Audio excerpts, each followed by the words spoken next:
When I was about 13 or 14, I used to go to my grandparents' house for months at a time during the summer.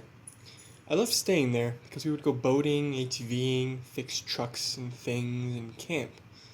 This is a secluded house with neighbors being 20 to 30 miles apart, so we didn't see a whole lot of people.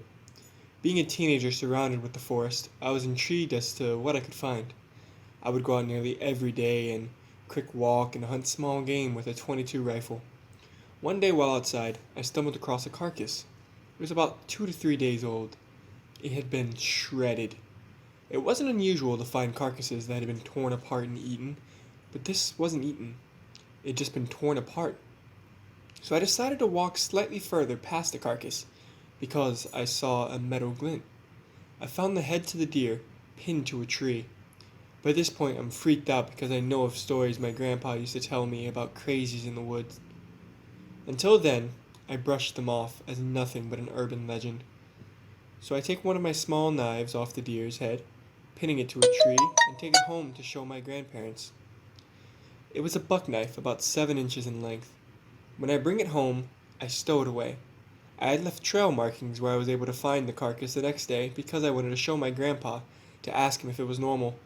So the next day I take my rifle and head out. I'm at this exact spot with my grandpa and there's nothing there but a singular axe. The axe looked nearly a century old.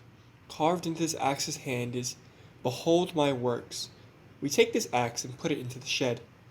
The next day I head out, but in the opposite direction. About 6 miles away from our house, I find a small shack. I decided to check out the cabin. Inside I found a chair, a bucket, chains, and what looked to be a small cabinet. In the small cabinet was a note. The note was dated September 18th, 1934. It says, "Behold my work. By the time you have found me, I will have been long dead." This singular note scarred me enough to run home. Later that night, I wake up to see a man walking by my house in old-timey clothes. He stops, pulls out an axe, drops it, and walks away.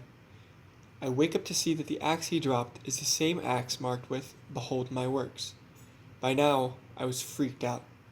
I asked my grandparents and they said that a guy, circa 1930s, killed about 7 people around here.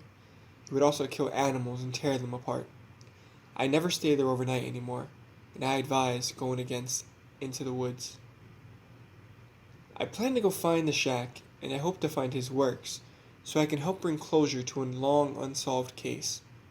Seeing him walk past my window will forever be scarred into my mind. I hope that the families of the unfound victims have closure, but being such an old case, I doubt he was found.